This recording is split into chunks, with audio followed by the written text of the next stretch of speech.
All right, YouTube, welcome back. April and I are driving to Pennsylvania. We're somewhere in Philadelphia still. And I made a post for Facebook about winter driving tips, and I figured I would share it with YouTube too. For one, there's so many new drivers out there who have never experienced Mother Nature at her worst, right? Right. I mean, it doesn't really snow in New Jersey anymore. It probably doesn't really snow in Texas or Florida, but it has been. So what can you do to your vehicle to have a better winter driving experience? Well, one, have a trusty mechanic that's going to advise you of the things your car needs. And he's not just going to say, you just need an oil change and wiper blades and you're on your way. Like, check the tires, check the tire pressure, check all your fluids, change your oil, test your battery, things like that. So if you have a garage, of course you want to store it in a covered area or in your garage. That's the best place in inclement weather. You want to make sure that you have a new battery. If your vehicle's 3 years old, batteries fail within 3 to 5 years. And even EV vehicles have issues in the cold.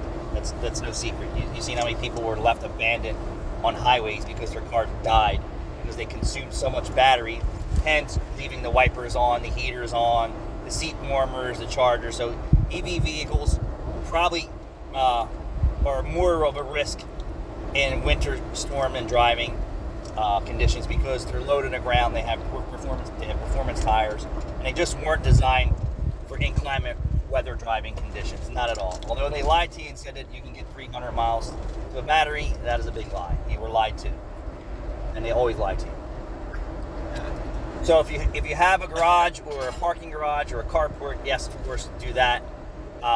If it's outside of your house and it's open to the elements, you want to flip your wiper blades up, of course. Make sure that they are actually new and in working condition. That your windshield washer squirters actually have a winter type of washer fluid in it. If your battery is 3 years old, you definitely want to put a new battery in your car because the cold will kill it. You want to have a full tank of gas. Of course, you want a fresh oil change. You want tires that are not on the wear bars or near bald. You definitely want good traction tires. You want to make sure your heater actually works, right? Because some people never have to use the heater, and then when they go to use it, it doesn't work, and then now you're like, oh my God, I'm freezing, can't defrost my car, it's snowing, it's, whatever the case may be. So a lot of the winter driving tips are, the driver being responsible for taking some actions on their repairs and maintenance and getting it in before there's actually a storm. You want to make sure the radiator is actually full of antifreeze, not that it's not full to the top, right? Because people are driving around and their cooling systems are very low, and that's not a good thing at all. And you don't want to make sure that it's the coolant bottle, or the expansion chamber full. You want to make sure the actual radiator and expansion chamber are full of antifreeze.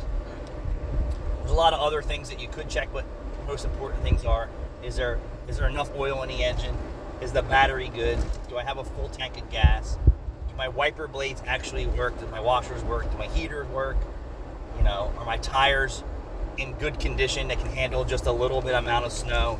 Chances are most vehicles today have a performance tire on it, and it doesn't take very much for a low or bald or tire that's on the wear bars to pack with snow or ice and then become ice cubes for tires. And that's basically what happens. So the snow will pack in to the lower treads, and then you actually have no traction. You're riding on snow.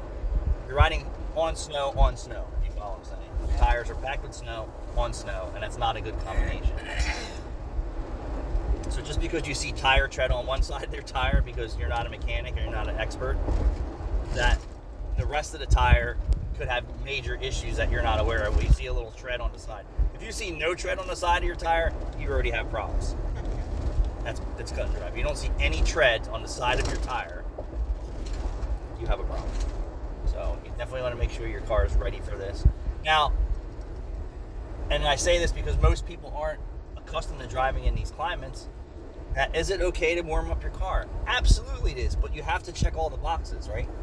It has to have oil in it. It has to have antifreeze, and it has to have gas. It has to have a good battery. So yeah, you can warm up your car all day long if you want, but you have to check all the boxes. You don't want to warm up your car with a car that has an exhaust leak or a check engine light on. Yeah. Don't want to do that.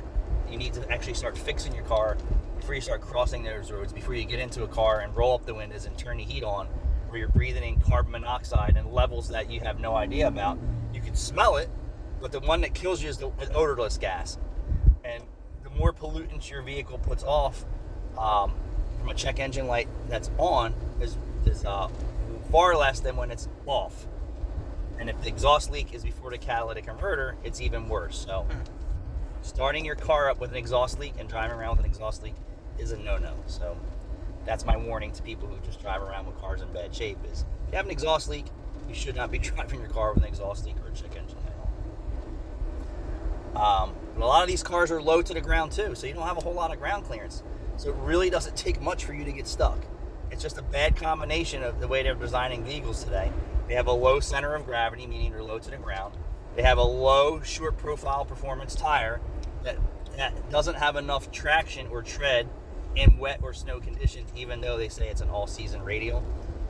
It's really not. That's why some of these cars that come out, you buy from the dealership, if you have a decent dealership that educates your drivers, is that your car comes with summer tires. In the winter, you must buy winter tires for this car. So they're actually starting to tell people that on the performance, daily driver vehicles. The Kia performance vehicle is definitely like that. And you're kind of shocked by that. Like, wow, I just bought a brand new car, right?